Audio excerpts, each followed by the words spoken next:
operation to take out the tumor February 5th. So it's only a little over a month after that. So I apologize for not being there and also missing all of the discussion. I just heard a little bit of it. What I was going to do was give you the perspective on both big data and artificial intelligence of somebody who's working using these things in astrophysics. To start with, I just wanted to remind you that astronomy deals with very big data. The Sloan Digital Sky Survey is an image of the northern sky. And as you can see, there's 120 terabytes of processed data. All the images taken with Hubble Space Telescope and all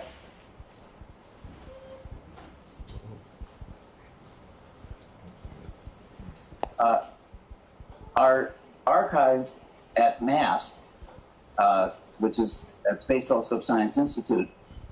And there's 100 terabytes a year that's downloaded, and about 25 terabytes a year of new material that's uploaded. Actually, it's probably larger now. And for the last 5 years, there have been more papers published from archival data on Hubble Space Telescope than from new data that was just taken fairly recently with Hubble Space Telescope. One of my colleagues at Santa Cruz, Professor Steve Ritz, is the chief scientist for the largest camera that's ever been built. It's a 3.2 gigapixel camera for the Large Synoptic Survey Telescope, which is being built on the Atacama Plateau in Chile. That's going to take an image of the southern sky roughly every 2 nights, the entire southern sky. All the telescopes in the world discover a few thousand supernovas per year. LSST will discover approximately 10,000 new supernovas every single night. The Square Kilometre Array, which is being built now across southern Africa and Australia out to New Zealand, is going to be generating an exabyte of data per day. That's essentially the amount that the entire internet carries per day. That'll require a more powerful computer to process than any that exists today, and that's not considered the most expensive part of the project. So astronomy involves very large data. The data tends to be very clean. There isn't a lot of extraneous information or subterfuge or anything like that. And because it's non-commercial, the data is public, practically all of it very quickly. And moreover, astronomy data is sexy. A lot of people are interested. And I don't think there's really any other field that can make all of those claims. On the right-hand side of this slide, I'm showing something that's changed drastically in the nature of computers. Until about 2005, we mainly depended on speeding up the processor speed. Now we depend much more on having many individual processors to share the load, because it turns out that it takes too much energy to make them run faster. So we're having to program much more complicated computers. On the other hand, the so-called graphic processor unit type computers have now allowed us to do artificial intelligence much better than we used to. So what I want to do now is tell you some background in astronomy and tell you more about the astronomers like me are using both big data and especially at the end of the talk, the latest techniques in artificial intelligence. So to start with, as you look out in space, you look back in time, because the light that has reached us from the more distant universe had to start earlier. And so the images we get are of galaxies as they were when the light left. Today, we see stars nearby in the Milky Way. The first sphere of these cosmic spheres of time, as we look out in space, we're surrounded by this data that's arriving from all directions. The first sphere is about 4.5 billion years ago. And the galaxies nearby look pretty much like the galaxies near us. Galaxies haven't changed that much in the last 5 or 6 or 7 billion years. As you go out to 10 billion years ago, that's when the big galaxies like the Milky Way began to take their present shape. And if you look beyond that, the galaxies don't look anything like the nearby galaxies. Those are all Hubble Space Telescope images, and you see they seem to be elongated and lumpy. Those are great discoveries that we made with Hubble Space Telescope, that's how galaxies really are. They're not like the nearby galaxies. More about that in a little bit. Finally, as far out as Hubble Space Telescope can see, it's about 600 million years after the Big Bang. And that's the outermost sphere of these light spheres. Beyond that is what we call the cosmic dark ages. Galaxies existed, but the light has been shifted so far into the infrared by the expansion of the universe and the expansion of the wavelength of light that Hubble Space Telescope can't see very much. It only sees light that was emitted in the ultraviolet. With James Webb Space Telescope, due to be launched in a little over a year, we expect to be able to see further into the cosmic dark ages, and we may be getting hints of what's happening out there from radio telescopes. There was an announcement by the EDGE instrument. The colorful sphere is the cosmic background radiation, and the different colors represent slight differences in temperature and the scale of about 10 millionths of a degree. We can easily measure these things with wonderful instruments. I'll tell you more about that in a minute. The outermost sphere is the cosmic horizon, the Big Bang. We can't see beyond that. We can't see with light beyond the cosmic background radiation. Even gravity waves would only let us see out to the cosmic horizon. So the next picture is a fanciful image of the matter of the universe, the matter and energy content of the universe. Imagine that the entire universe is an ocean of dark energy. About 70% of the density of the universe is dark energy. On that ocean sail billions of ghostly ships made of dark matter. But we don't see the ocean and we don't see the ships. All we see are the beacons at the tops of the tallest masts of the biggest ships. Those are the galaxies as we see them. The visible matter, the stars and the glowing gas clouds, only represent half of 1% of cosmic density. And most of that is hydrogen and helium.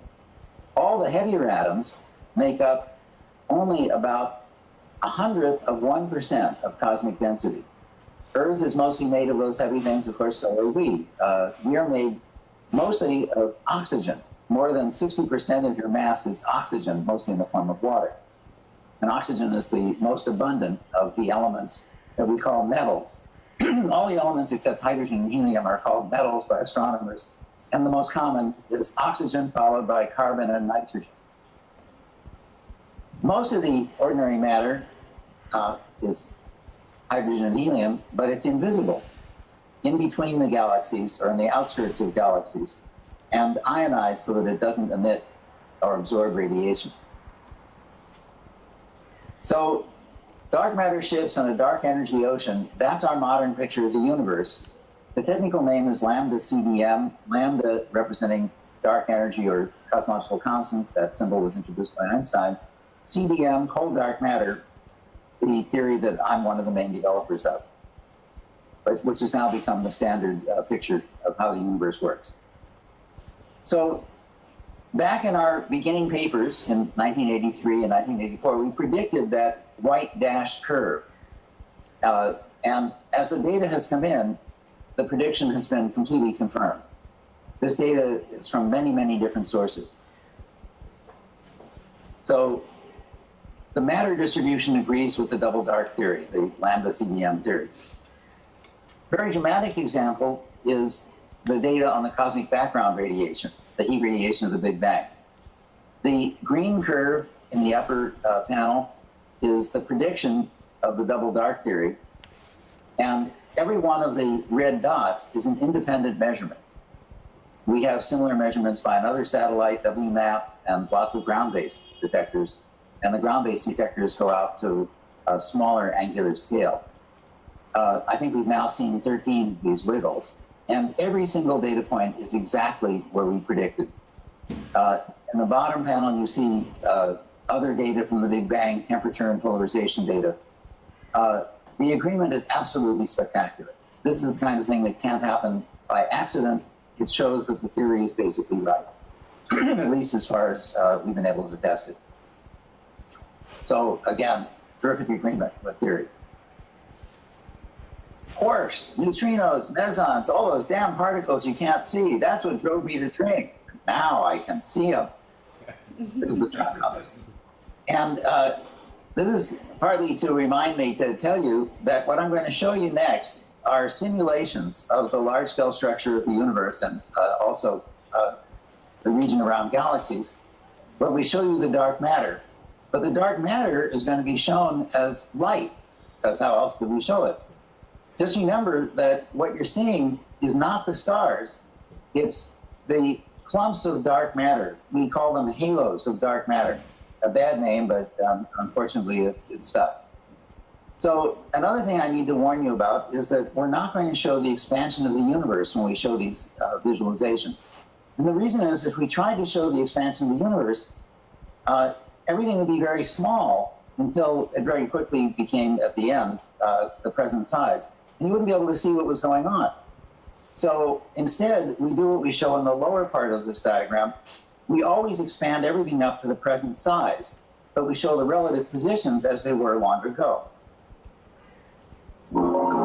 So this is the evolution of the universe, starting with the Big Bang, according to lambda CDM. This is the cosmic web of dark matter. The scale of this is 100 million light years across. The big white clumps are where clusters of galaxies would form. Each individual clump would host a galaxy the size of the Milky Way, or maybe a couple such galaxies. Now we're flying through and just admiring. If we zoom in on the scale of an individual galaxy, like the Milky Way is about 100,000 light years across, the visible Milky Way. But the real Milky Way is much larger. It's more than 10 times larger across, and so therefore more than 1,000 times larger in all three dimensions. And it's made mostly of dark matter. The largest of these dark matter lumps that surround a galaxy like the Milky Way will also host some satellite galaxies. We're discovering more and more satellite galaxies that do seem to have the distribution that the dark matter theory predicts. How does all this fit into the large-scale structure of the universe, those filaments that you saw? More or less like this.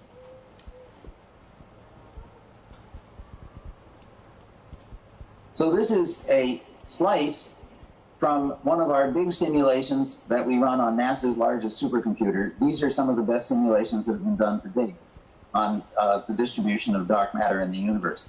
As you see, the theory predicts that the dark matter tends to lie in these long filaments. The little yellow dots, this is where galaxies or groups or clusters of galaxies would form, do indeed, in the real observed universe, lie largely on these linear structures. Let's look in a little closer. So let's look at a region that's about 100 million light years across and visualize what it looks like in 3 dimensions. The rotation is to show you the 3-dimensionality. Of course, in the real universe, there's any rotation, not on this large scale. So you see that the galaxies in the little dots lie along these long filaments of dark matter. Where the filaments cross, there are these much larger dark matter halos that host groups and clusters of galaxies. A big cluster might have several dozen galaxies the size of the Milky Way and thousands of smaller galaxies, many thousands. So how did the halo of that big cluster form? We keep track of every single dark matter particle. We find all the dark matter halos at every time step. We store hundreds of time steps. And what we're doing now is following just the dark matter halos that are going to end up in that single big dark matter filament, big dark matter halo that will host a cluster of galaxies. So every one of these little dark matter halos hosts galaxies or groups of galaxies, and they're all ending up in that central object, which is going to be the dark matter halo of a big cluster. What I'm doing here is showing you some of the big data that we follow. When we run one of these big simulations, it generates over 100 terabytes of data, and then we have to analyze it, and we boil it down to a few terabytes, and we make all of that public. We're also happy to share the complete data set. It's, after all, NASA's data. But nobody can use data on that scale unless they have an account on one of the biggest supercomputers. So starting from the Big Bang, we simulate the evolution of a representative part of the universe according to the double dark lambda CDM theory.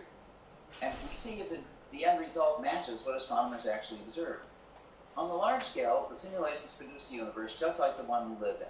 I've shown you some illustrations of how the data, the observation, and the theory agree. But we're always looking for new phenomena to predict, every one of which tests the whole theory. Let me give you an example. So this is from a paper led by one of my recent students, Christoph Lee. Christoph will be finishing his PhD next year, possibly the end of this year. So one of the things that's interesting is this thing labeled spin parameter. And what those curves show is that the spin, that is the way that the dark matter halos and presumably the galaxies in them rotate, is much less in low density regions. And it was long thought that it's the spin of the galaxy that determines how large the ultimate size of the galaxies is. The more rapidly they spin, the less they can contract. If that were true, then that would mean that galaxies in low density regions should be characteristically smaller for the same mass, but they're not. So this is helping us try to entangle how galaxies form and why they have the sizes they do. The way individual galaxies form is only partly understood because it depends on the interactions of the ordinary atomic matter as well as the dark matter and dark energy to form stars and the supermassive black holes that exist at the centers of all of the galaxies. So although the cold dark matter theory was largely pure thought, as gravity was for Einstein, the way individual galaxies form is something that we're figuring out by constantly comparing simulations and observations, and that's what I'm going to talk about next. First, I just wanted to show you two key summaries of data on galaxies. We've discovered a lot of fundamental facts about galaxies. One of them is called the stellar mass-halo mass relation. So the left-hand curve shows you in a logarithmic scale the ratio of stellar mass to halo mass as a function of halo mass. And what you see is that at a halo mass of about 10 to the 12 solar masses, that's the mass of the Milky Way, including its halo, about 3% at most, 2 to 3% of the mass is stars. The rest is dark matter and a little bit of ordinary matter, but that's very diffuse. Now, the ordinary matter content of the universe, ordinary matter compared to total matter, most of the matter is dark matter. About 1/6 of the matter is ordinary atomic matter. And so that's 1/6 is about 16%. But only about 3% at most of the matter becomes stars in galaxies. And that's only in galaxies roughly as massive as the Milky Way. Lower mass galaxies on the left-hand side of the left figure, and also more massive galaxies on the right-hand side, have a much smaller fraction of their mass in the form of light-emitting stars and glowing gas clouds. The right-hand picture shows something that we call the main sequence of galaxies. So stars were shown more than a century ago to lie on what we call a main sequence, which is largely determined by their mass. There's a plot that is known to all the people who study astronomy, the Hertzsprung-Russell diagram, where we plot on the vertical axis the luminosity of stars, and on the horizontal axis their temperature or color. And the more massive stars burn more brightly, they're more luminous, they're also more blue, they're hotter temperature. when they're burning hydrogen in their cores. That's called the main sequence. And so the mass of galaxies, of stars, is the most important thing that determines the properties of stars when they're burning hydrogen. The same turns out to be true of galaxies. The mass of the galaxy determines how rapidly it's forming stars, when it's forming stars at all.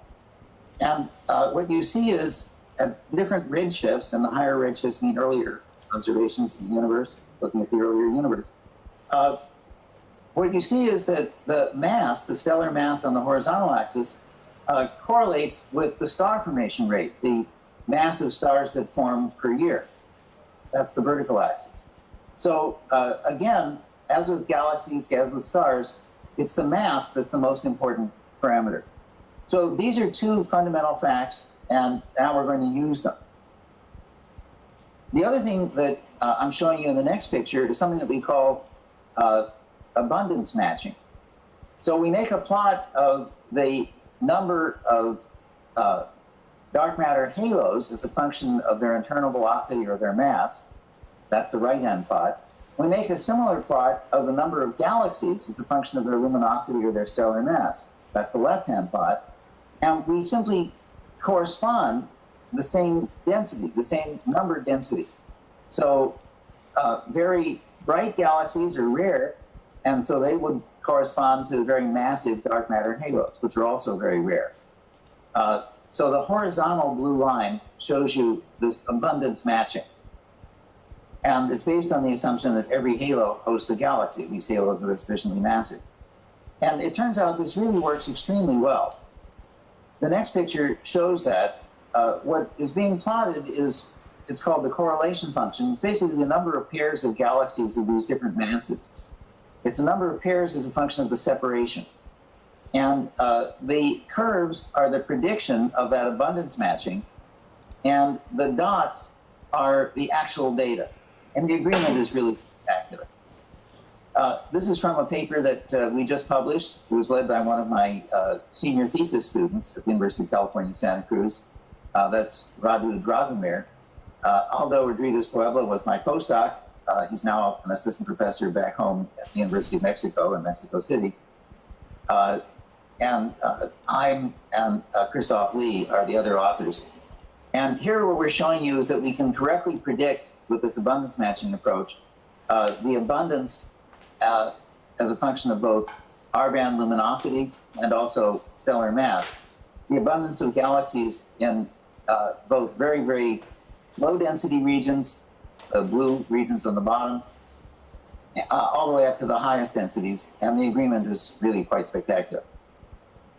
The next two slides, I apologize that these are somewhat technical, but what I'm showing you is that the star formation rate, that's dm star dt, is dm star dm halo dt, plus a small correction, because it turns out that the stellar mass halo mass relation is not very sensitive to redshift, at least out to redshift 4. So what this says is that on average, the star formation rate is controlled by the mass accretion rate of the dark matter halo. And the thing that tipped us off that this might be very fundamental is that the scatter of the halo mass accretion rates are basically the same as the scatter, the dispersion in the observed star formation rates of galaxies. So that galaxy stellar mass halo mass relation and the Shark assumption, stellar halo accretion rate coevolution, allowed us to predict the star formation rate as a function of stellar mass and redshift. And the predictions are the black and red curves. And you can see that they agree extremely well with the data. So what this is saying is that the dark matter halos are not only telling us where the galaxies lie, they're also telling us the speed at which the galaxies are forming stars, as long as they're forming stars at all. So, so the dark matter really tells us a lot about how galaxies work, but it doesn't tell us everything. In order to understand much more about how galaxies work, we are using an instrument that was installed in 2009 on Hubble Space Telescope, and you see the astronaut installing it in this image. It's called Wide Field Camera 3, and for the first time it gave us infrared capabilities so that we could see forming galaxies out to higher redshift. On the top of this illustration, you see the same galaxies as we now can see them with wide field camera 3. That's the upper images. And the best we could do with Hubble Space Telescope before the new instrument was installed. So those are the same galaxies, upper and lower. The difference is that in the lower image, all we see is the ultraviolet light that the stars were emitted. That's basically the newly formed stars. Those include what we call O stars, the most massive and bluest stars. But in the upper image, you see basically all the starlight, and it gives you a much more complete picture of what the galaxies look like. And of course, we have the advantage of having all those different wavelengths now. So now we can see out to about 11.5 billion years ago, we can see all of the blue light, and out to about 10 billion years ago, 10 gig years ago, we can see all the light, including the red light. The project that got the bulk of the time of Hubble Space Telescope to look at these early galaxies was called CANDELS, and it's Cosmic Assembly Near Infrared Deep Extragalactic Legacy Survey. And you see that we're focusing especially on this period from 1 to 5 billion years after the Big Bang, when stars were forming most rapidly. This is a plot of the star formation rate compared to the time since the Big Bang. I'm the chief theorist of the CANDELS project, and my colleague Sandra Faber at the University of California, Santa Cruz is the co-director. Most astronomers used to think that galaxies form as disks, that forming galaxies are pretty smooth and that galaxies grow in radius as they grow in mass, but it's well known today that more massive galaxies tend to be larger. But CANDELS and other Hubble Space Telescope observations show that all these assumptions are wrong. The majority of star-forming galaxies at redshifts greater than 1, that's more than about 7 billion years ago, have mostly elongated, that is, prolate stellar distributions, rather than disks or spheroids. In other words, they look like pickles.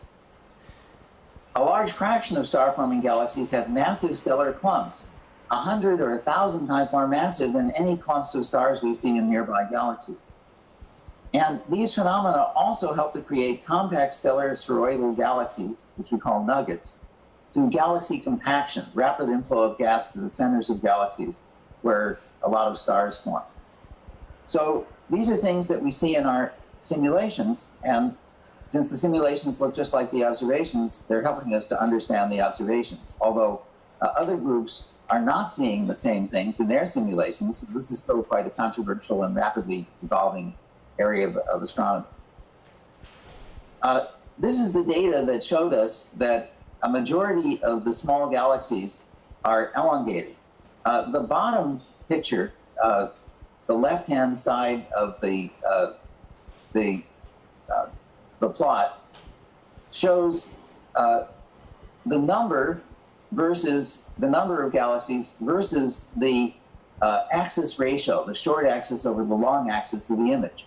And what you see is that the axis ratio peaks at about 0.3. In other words, short axis over long axis equal to about less than a third. Short axis less than a third of the long axis. And there are very few with short axis roughly equal to the long axis. That would be 1 on the horizontal axis. Now, a spheroidal galaxy, one that's more or less spherical, is going to have axis ratio about 1. So there aren't very many of those at these low masses. A disk galaxy, you're going to see it sometimes face on and sometimes edge on and sometimes in between. But we're not seeing very many near 1, so we're not seeing very many disk galaxies. The only explanation is that we're mostly seeing these elongated galaxies, like the images I showed you right at the beginning. So the conclusion is that the lower mass galaxies are, which is the majority of all galaxies, are mostly these elongated galaxies. So nearby large galaxies are mostly disks and spheroids. Our galaxy is a disk galaxy with a little spheroid in the center, like the one on the left at the bottom. Very massive galaxies are often what we call elliptical galaxies. They're more or less spheres. But these early galaxies look like pickles. They're not disks and they're not spheres. And that's just what our simulations look like. And on the top, I'm showing you simulations. Here's another picture. So you see that the dark matter, that's the gray lower images, edge on and face on. It's a long knot. And the stars have basically exactly the same distribution. The stars are forming where the dark matter is. And then once the centers become mostly stars, once there's one of these big inflows that we call compaction, inflow of gas, lots of stars form in the center, then the galaxies become round. So this is from a paper that we published in 2015, right after our paper showing that a majority of the small galaxies are these elongated galaxies, showing that our simulations did the same thing. And then in more detail, a paper led by Avishai Deckel's postdoc, Matteo Tomasetti, who finished that while he was in Jerusalem, working at Hebrew University with Avishai Deckel, my collaborator on all this. We showed in more detail that that's what it looks like. Okay, very quickly, our simulations show that galaxies are full of these big lumps of stars. On the bottom, you see on the left, two different observed galaxies at redshift 2 about 10 billion years ago. And on the right, examples from our simulations that look basically just like them. And these examples are shown on the top. We show the gas on the left, the green and red image. And on the right, we show what they look like. We could see them close up with the Hubble Space Telescope. Let me skip this. Basically, what it's showing is that the large fraction, 60% of all galaxies at these early times are clumpy. They have these massive clumps, 100 or 1,000 times more massive than clumps in nearby galaxies. And also on the right-hand side, it shows you that the clumps are redder if we catch them closer to the center. This strongly suggests that the clumps are migrating. They form on the outside of the galaxy, and then they migrate into the center on a fairly short time scale of only about 200 million years, which for astronomy is a short time, considering that the universe is about 14 billion years old. That's why we don't see these clumps in nearby galaxies. They all end up in the center of the galaxy. And on the right-hand side, what you see is the latest data, and that shows that indeed these clumps are redder and older as we see them closer to the center of the galaxies. Finally, you see images of real galaxies and an implied evolution, that's that arrow, where the galaxies start as diffuse galaxies and then they get smaller, more compact, and then they stop forming stars, and we call that quenching. And we see exactly the same phenomenon in our simulations. The fast track, that's what I just described, where galaxies become smaller and do this compaction phenomenon, and then they get somewhat larger through mergers and formation of disks as more gas falls in around them. And then on the bottom, on the right-hand side, there are galaxies like the Milky Way that never were really compact, star-forming galaxies. So a majority of the lower mass galaxies follow what we call the slow track. So our simulations do look an awful lot like the real galaxies. Now, what I want to do is focus on this compaction process. So in the compaction process, gas flows in to the center of the galaxy. This is just showing the center of the galaxy, the inner single kiloparsec. That's about 3,000 light years. And that gas quickly turns into stars. And the stars, the stellar mass is the red curve. And what you see is that right in the middle of that central zone called compaction, the stellar mass exceeds the dark matter mass. And that's when these galaxies stop being pickle-shaped and start being round. Then gas is used up as the stars form, and also some of the supernovas cause the gas to move out from the center of the galaxy. New gas also falls in on larger scales, and now the whole galaxy continues to form stars. The stellar mass continues to increase, the red curve shows, although it doesn't exceed the mass of dark matter. That still is most of the mass on the large scale in galaxies. But in the inner part of the galaxy, the stars are much more massive than the dark matter. So now what I want to do is show you how this looks in our simulations. So again, the black curve is dark matter, the red curve is the stellar mass, and the blue curve is the gas. And that's the gas mass. And on the top, it's the inner 5 kiloparsecs, and on the bottom, it's the inner 1 kiloparsec. And what we're going to do is look at images of gas and stars face on and edge on. We store thousands of time steps as we run each of these simulations. And we run about 35 simulations at a time. So again, we're generating hundreds of terabytes of data. And now what I want to do is show you what that data looks like when we visualize it.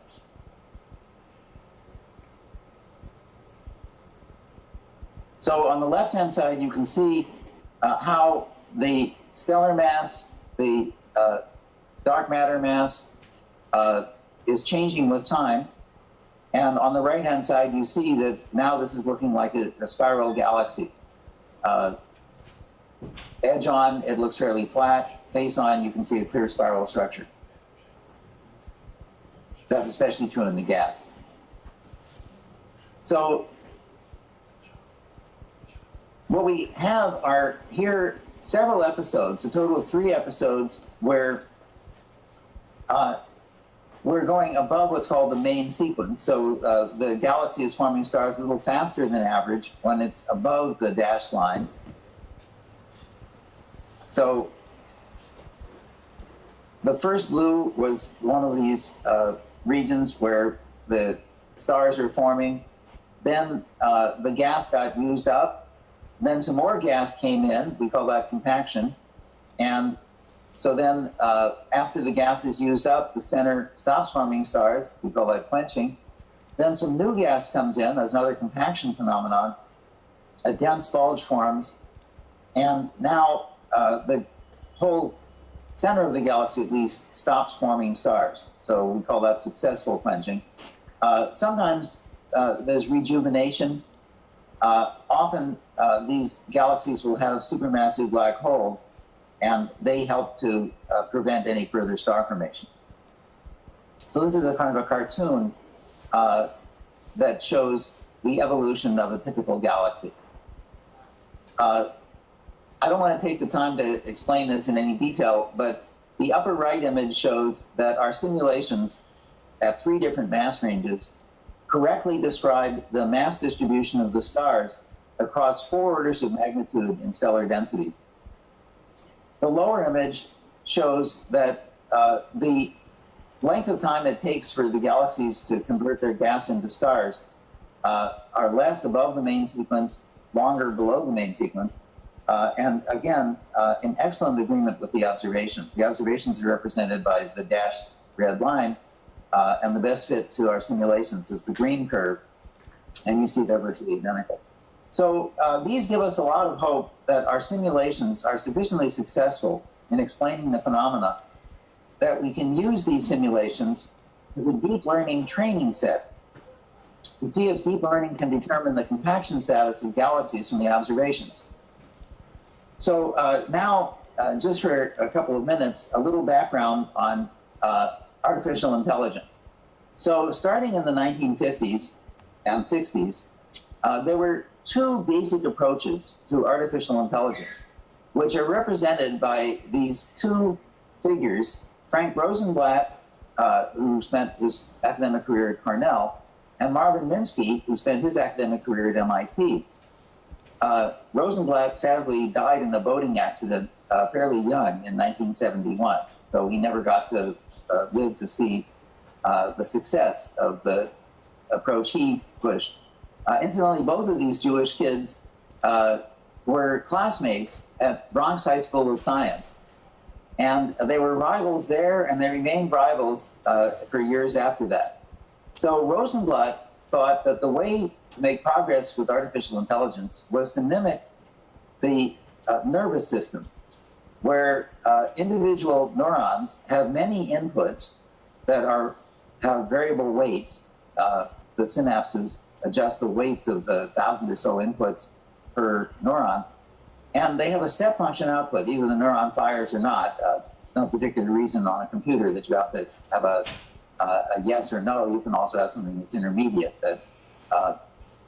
But basically the idea is that there's a weighted sum of the weighted inputs and then an output that reflects the inputs, and then you change the weights in order to teach the thing how to work.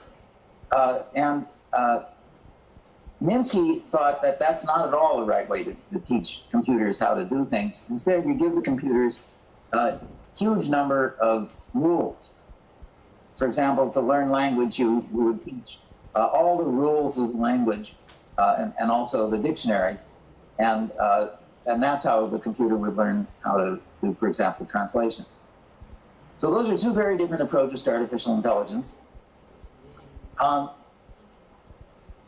problem for this approach that Rosenblatt was pushing was how to efficiently correct the weights so that the system would learn. And a team led by Geoffrey Hinton figured out how to do that in the mid-'80s by the technique called backpropagation, or backprop for short. The problem is that in order to do this, dealing with hundreds of thousands or millions of neurons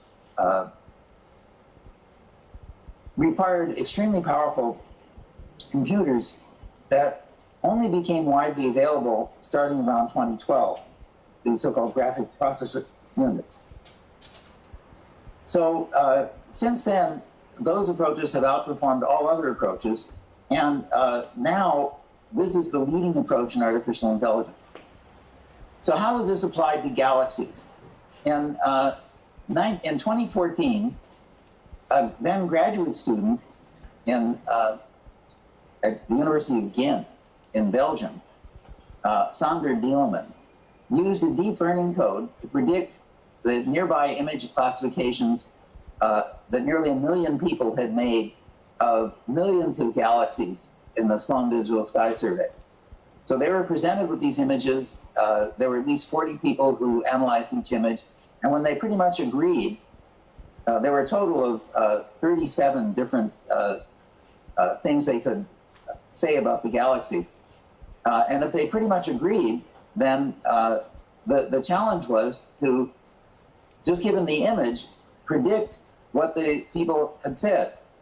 And Dieleman was able to do this with better than 99% accuracy. And no one came near that. So Dieleman won this competition. And then my collaborator, Mark Werda's company, used Dieleman's code to classify all the Candel's galaxy images. Incidentally,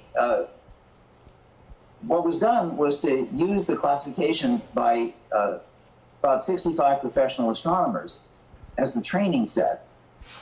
And the computer is not told what to look for in the images. It's what's called unsupervised learning. And the computer was able to do as well as any professional astronomer. Now, this team of about 65 astronomers over a period of 3 years had classified about 8,000 galaxies. It only took a few days for the computer to classify all the 100,000 or so galaxy images that we had at that time. And then Werda's company was able to, having done all those classifications, study the morphological transformations of galaxies.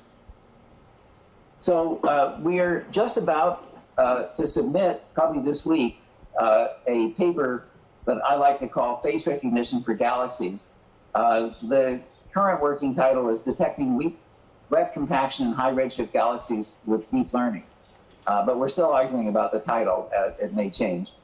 But the idea is that we train a deep learning code, technically called a convolutional neural net, with mock images that we create using software that one of my former graduate students wrote. So we candleize the images. So we make realistic images and then we degrade them to Hubble Space Telescope resolution. You'll see some images in a minute. And these are very distant galaxies, so don't expect the images to look so great. And then what we do is, having trained the images, having trained the computer, we then are going to actually turn it loose on the entire Candel's data set. So remember, compaction is this process where gas flows into the center and a bunch of stars form in the center. And you can see 6 examples of pre-compaction images. And I warned you, they look pretty lousy. And this is what Hubble Space Telescope images really look like. Then the compaction images, and then the post-compaction images. And they don't look all that different. I showed this to Sandy Faber, the co-director of the Candles project, and she said, my eye can't tell which is which. But as you're going to see, the computer can tell. So on the left-hand side, there are images, there are pictures like the ones I showed you before, like that movie I showed. The blue is the gas flowing into the center, and the red is the stellar mass. And you see, as gas flows into the center, the stellar mass jumps. The lower image shows actually 3 episodes where gas is flowed into the center, and then the gas content drops, and then it flows in again. That's the green band, and then it drops, and then it flows in again. That's the red band. And so sometimes there's one major compaction event, like the upper image. That's our number 8 simulation. And the lower image, the number 21 simulation, has several of these compaction events. And what the computer is supposed to learn is to identify a compaction event, especially the final compaction event, but it's also going to try to identify the intermediate ones. And what the computer does is it calculates a probability. And the green curve shows the compaction probability, and you can see that the compaction probability goes up to like 80% in the middle of a compaction zone. And then the red is the post-compaction, and the blue is the pre-compaction. And the pre-compaction, of course, drops when there's a compaction event. Okay, so that's, and I'm showing in the lower right-hand corner that little cartoon to remind you that there are sometimes several compaction events, and that's what the lower image, the Vela 21 image, is supposed to represent. So testing the trained deep learning code, we see that on the whole, it is seeing first a pre-compaction, then a compaction, then a post-compaction. So that shows that the classifier, the deep learning code, is able to establish temporal constraints on the different phases. Now, there's a way that we can force the computer to tell us what it's doing, to open the black box. We have both financial support from Google, and also people at Google are telling us, hey, we just discovered how to do this. Here's this paper that we've written, and we'll help you understand how to apply that to your simulations.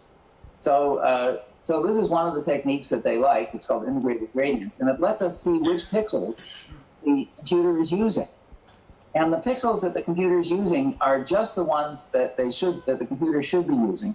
So this helps us to understand why the computer is doing what it's doing, and it's being very sensible, we think. And now we apply the deep learning code to the real Candles data.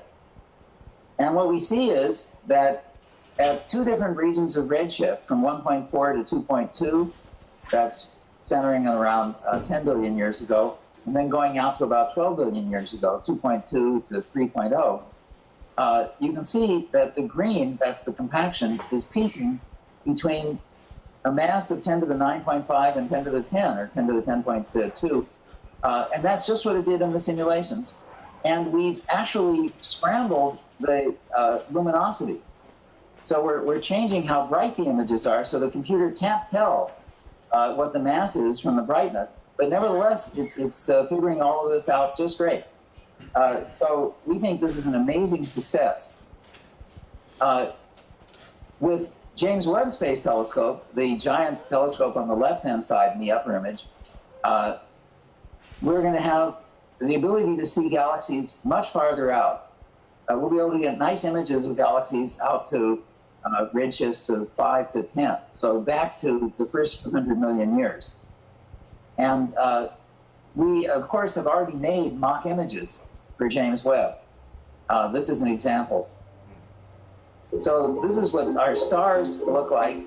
This is a fairly high resolution version of the simulation. Incidentally, I'm just about finished.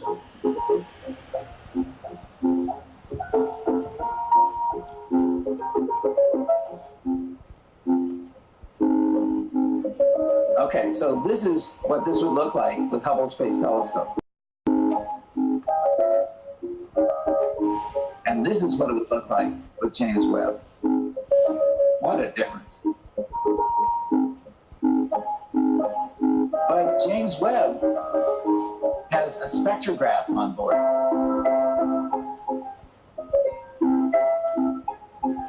So this is what a ground-based spectrograph would show.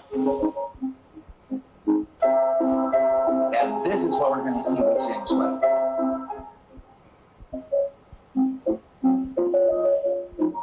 So this is giving us much more detail. What you see is that there's merging galaxies in addition to a rotating galaxy at the center. Whereas with present technology, we would not be able to see that. I'm going to show you the same thing now, just a different perspective. So this is, again, the Hubble image. This is the James Webb image.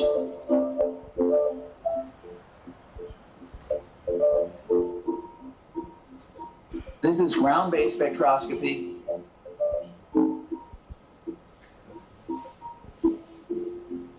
And this is what we'll be able to see with Hubble Space, with James Webb Space Telescope.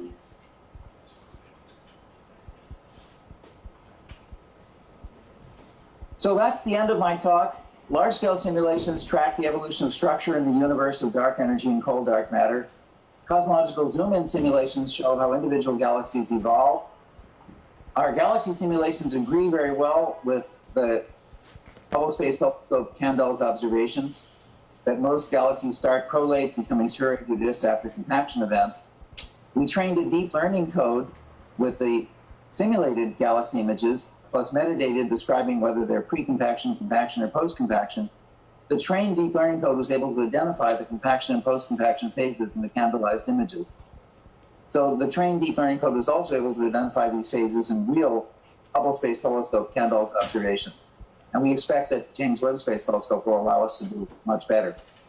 So this approach of collecting vast amounts of data from our simulations and observations, and then using the latest artificial intelligence techniques to analyze these vast quantities of data.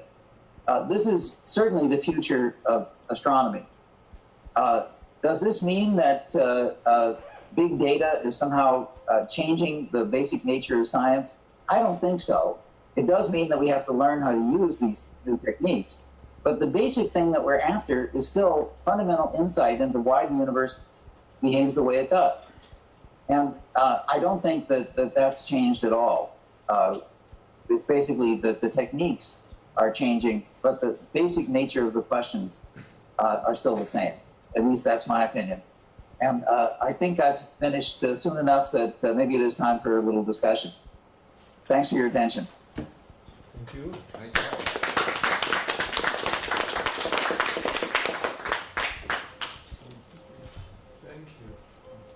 Any questions? I just wanted to ask, I noticed your simulations were out to about z equals 3.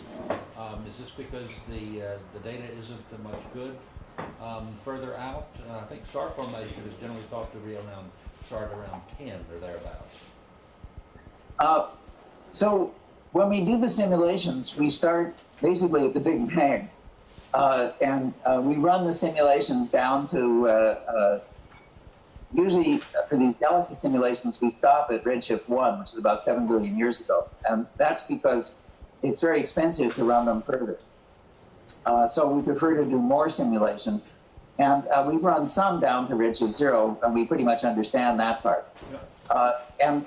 Indeed, the reason that I've only showed you results at redshifts 3 and below is that that's where we have the ability to see at least a decent fraction of the starlight, at least the blue light, with the instruments that are currently available in Hubble Space Telescope, especially Wide Field Camera 3.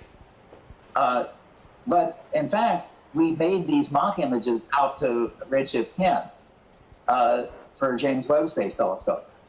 And of course, they're much higher quality images because Webb is a much bigger and more capable telescope. So we are hoping that everything will work fine with James Webb. It actually goes up more or less as scheduled in March of next year. I just want to say kudos. This is Pamela Gay. One of my grad students back in 2010 tried to write software to conquer Galaxy Zoo. I was one of the programmers on the project at the time.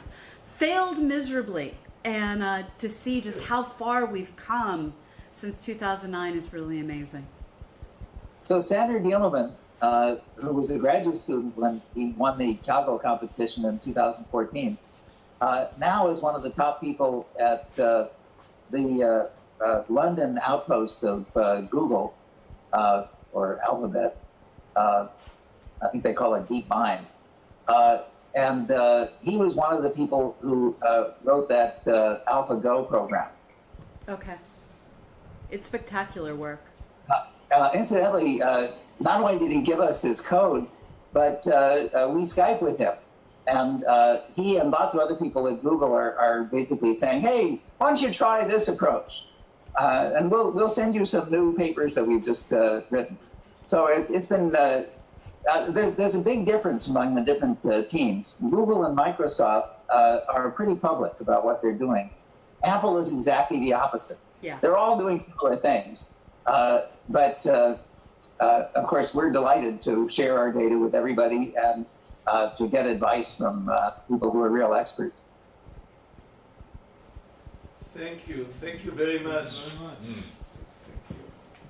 Well, thank you. And if you have further questions, we could either have another session like this. I might just ask you, this is Don Page, this is a slightly different subject, but whether you have an opinion about this 3.7 sigma discrepancy between the Cepheid variables of the Hubble constant and the Planck. I mean, I'm just curious what you think is the most plausible explanation of that, or is that just going to go away, or? Well, thanks, Don. Hi. It's been a while since we last saw each other. I really don't know what to make of it. The discrepancy seems pretty real. Yeah. And it's largely a discrepancy between the nearby universe, where the universe seems to be expanding a little faster, and the distant universe. Right. Although, interestingly, there are some exceptions to that. There's at least one of the local observations that agrees pretty well with the large-scale observation. In other words, getting a Hubble parameter of about 68 rather than 72. That's what the difference is, incidentally. It's not a huge difference. But the data is becoming sufficiently precise that it's more than 3 sigma. And that's worrisome. Right. So it could be that the universe, on a scale out to maybe a couple hundred megaparsecs, is actually a little less dense than average, which would be surprising.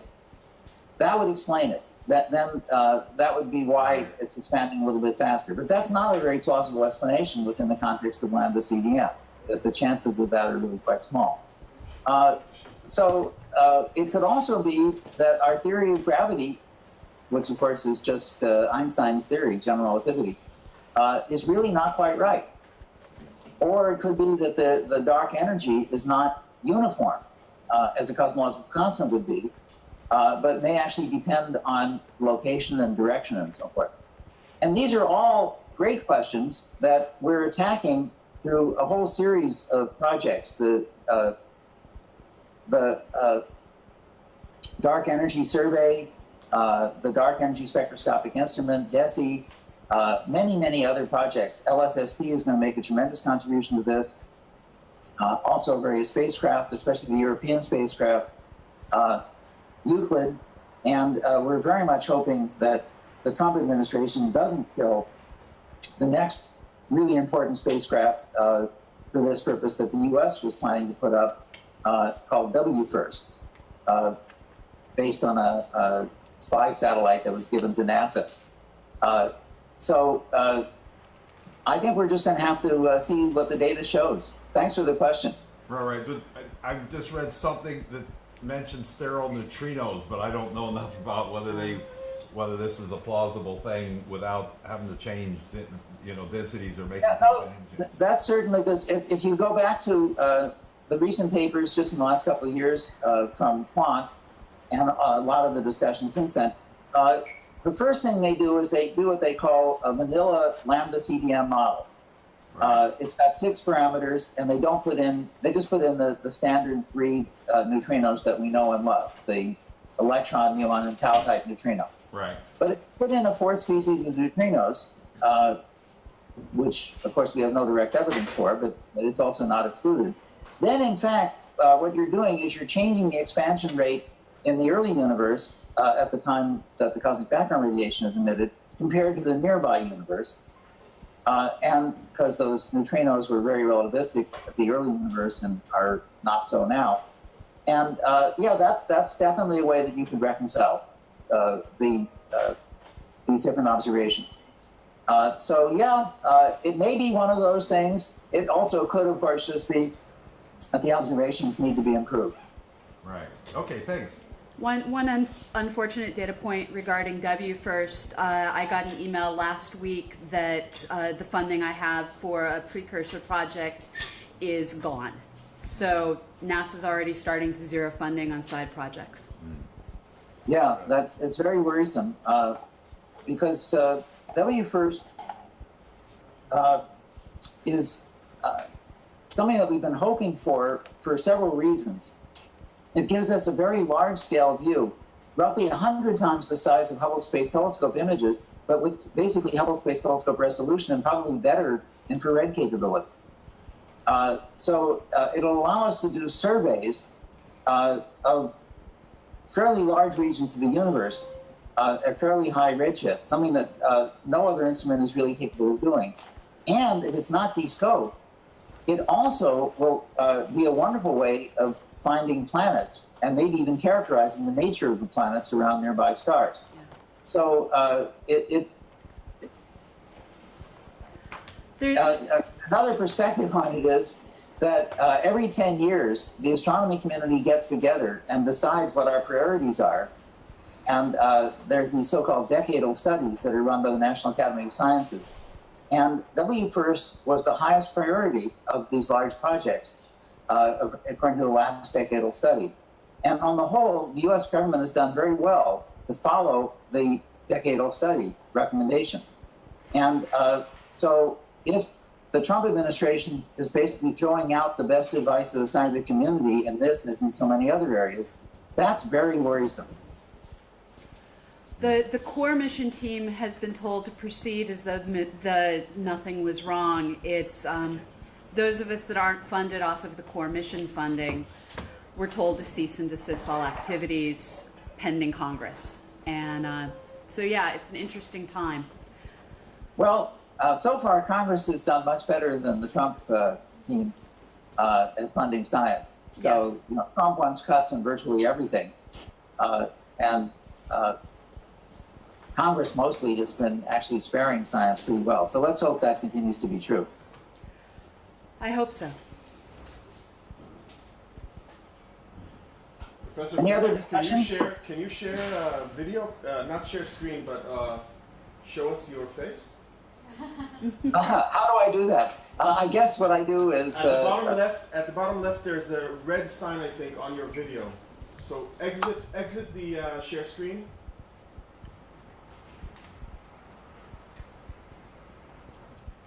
Right, and then, Hi. And then no, we don't see your face because. Okay, how do I turn that on? You have at the bottom. Oh, I see. Here, start video. Hi. Hello. Pardon my rather messy office. Typical. Good to see you. Any other questions? Nope. Okay, so thank you very much, Professor Primack. Thank you. Thank you. And you'll be also joining us on Wednesday, if the time, When allows. on Wednesday?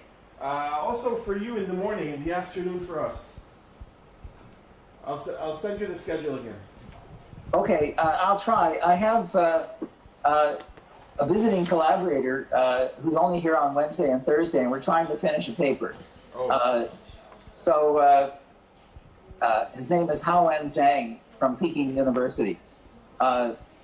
so I'm the second author of the paper, and but I'll try to if I have a more precise idea of exactly when would be good to join you, I'll try to do so. So I'll send you the info. In the morning like this would work fine for me. Great. Okay. Thank you very much. Sure. Bye-bye. Bye-bye. Thank you. Have a good dinner. Thank you. Okay. Raleigh, Uh, what of this do we need to clean up? None of this. Okay, so we can leave the folders and everything in? Yes. Okay.